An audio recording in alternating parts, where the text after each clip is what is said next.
हालांकि वो वहाँ रह गई, but still I am very proud कि वो गए और वहाँ तक पहुँचे और हम तीनों ने क्वालिफिकेशन में मिलजुल के जो गोल्ड मेडल हासिल किया, तो मुझे उसके लिए बहुत अच्छा महसूस हो रहा है फ़िलहाल कि हमने इंडिया के लिए मेडल जीता। अपने लिए मैं बैडमिंटन के लिए गई थी वैसे, लेकिन साइड में शूटिंग की एकेडमी थी, तो मेरी माँ ने बोला कि तू शूटिंग ट्राई कर, बैडमिंटन छोड़, but I wasn't that interested in shooting.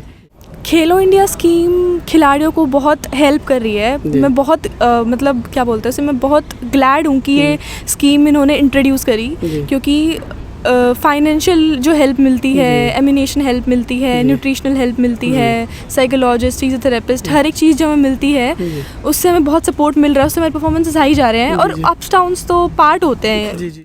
ऐसे 26-27 थी, लेकिन मेरी यहाँ आने के बाद एवरेज 29 में 30s में पहुँची। यहाँ का जो खान पान है वो बिल्कुल खिलाड़ियों के अनुसार है, जो यहाँ पे जिम वगैरह की सुविधाएं हैं वो हमेशा मेंटेन रहती हैं, तो यहाँ पे सब एक अच्छे लेवल का मेंटेन रहता है कि बच्चे एक अच्छे लेवल के प्लेयर बन सके। यहाँ पे ओलंपियंस प्रैक्टिस करते हैं, मनु भाकर भी यहीं पे प्रैक्टिस करते हैं। One of the reason was Manu Bhaker कि उस टाइम पे उसका ओलंपिक्स में, यूथ ओलंपिक में उनका मेडल आया था, तो मेरे मम्मी पापा बोले कि ये लड़की इतना अच्छा करे तो तुझे भी ट्राई करना चाहिए। तो कहीं ना कहीं शी वॉज द रीज़न कि मैंने शूटिंग स्टार्ट की।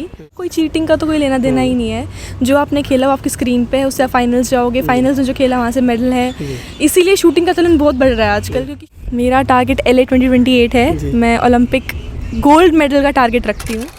लगातार जैसा कि मैं शूटिंग की रिपोर्ट आपको दिखाता हूँ, शूटिंग के बड़े बड़े खिलाड़ियों से आपकी गुफ्तगू कराता हूँ, बातचीत कराता हूँ। आज एक और शूटर हमारे साथ हैं, दिशा धनखड़, उनसे मुलाकात कराऊंगा, बातचीत कराऊंगा और उनसे जानूंगा उन्होंने शूटिंग कब से शुरू की है। यहाँ वर्ल्ड यूनिवर्सिटी शूटिंग चैम्पियनशिप में आई थी, क्वालिफिकेशन में उन्होंने खेला है, हालांकि फाइनल तक नहीं पहुँच पाए, लेकिन माजी में यानी पीछे उन्होंने बहुत कुछ अचीवमेंट हासिल किए, यानी बहुत कुछ हासिल किया है और आगे के बारे में बातचीत करूंगा। सबसे पहले आपका बहुत बहुत स्वागत है। Thank you ji.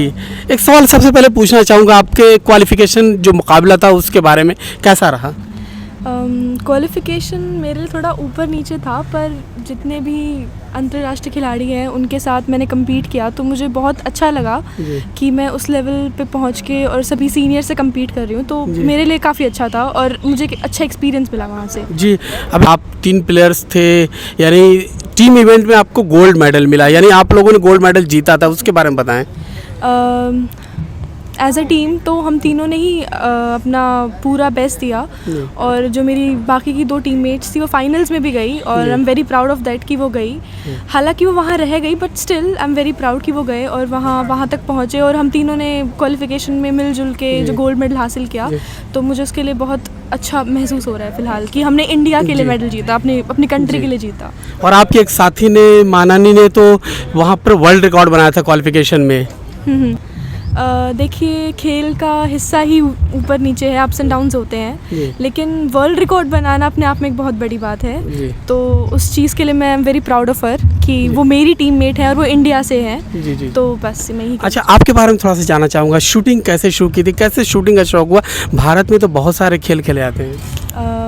एक्चुअली मैं बैडमिंटन के लिए गई थी वैसे, लेकिन साइड में शूटिंग की एकेडमी थी, तो मेरी माँ ने बोला कि तू शूटिंग ट्राई कर, बैडमिंटन छोड़, but I wasn't that interested in shooting.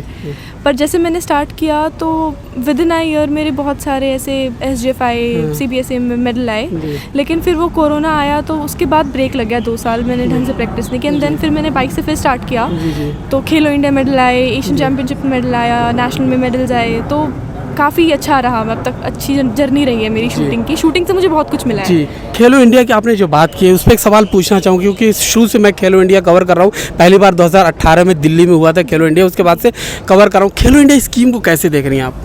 Khelo India scheme खिलाड़ियों को बहुत हेल्प कर रही है। मैं बहुत मतलब क्या बोलते हैं, मैं बहुत ग्लैड हूँ कि ये स्कीम इन्होंने इंट्रोड्यूस करी, क्योंकि फाइनेंशियल जो हेल्प मिलती है, एमिनेशन हेल्प मिलती है, न्यूट्रिशनल हेल्प मिलती है, साइकोलॉजिस्ट, फिजियोथेरेपिस्ट, हर एक चीज़ जो हमें मिलती है उससे हमें बहुत सपोर्ट मिल रहा है, उससे हमारे परफॉर्मेंसेस हाई जा रहे हैं। और अप्स डाउन्स तो पार्ट होते हैं प्लेयर का, तो वो दिक्कत नहीं है, लेकिन जबकि एवरेज एक अच्छे लेवल में मेंटेन रह रही है, तो उसका एक बड़ा रीज़न है कि मैं खेलो इंडिया स्कीम के अंदर हूँ, मैं NCOE प्लेयर हूँ, सो मुझे बहुत फ़ायदा हो रहा है। जी। आपको जो फ़ायदा हो रहा है हमारे दर्शकों को, हमारे श्रोताओं को बताएं ज़रा। जब मैं यहाँ आई थी तो मेरी एवरेज ऐसे 26-27 थी, लेकिन मेरी यहाँ आने के बाद एवरेज 29 में 30s में पहुँची। जी। यहाँ का जो खान पान है वो बिल्कुल खिलाड़ियों के अनुसार है। जो यहाँ पे जिम वगैरह की सुविधाएं हैं वो हमेशा मेंटेन रहती हैं। तो यहाँ पे सब एक अच्छे लेवल का मेंटेन है ताकि बच्चे एक अच्छे लेवल के प्लेयर बन सके। यहाँ पे ओलंपियंस प्रैक्टिस करते हैं, मनु भाकर भी यहीं पे प्रैक्टिस करते हैं हालांकि, तो Asian Games medalist, Commonwealth medalist सब यहीं पे प्रैक्टिस करते हैं।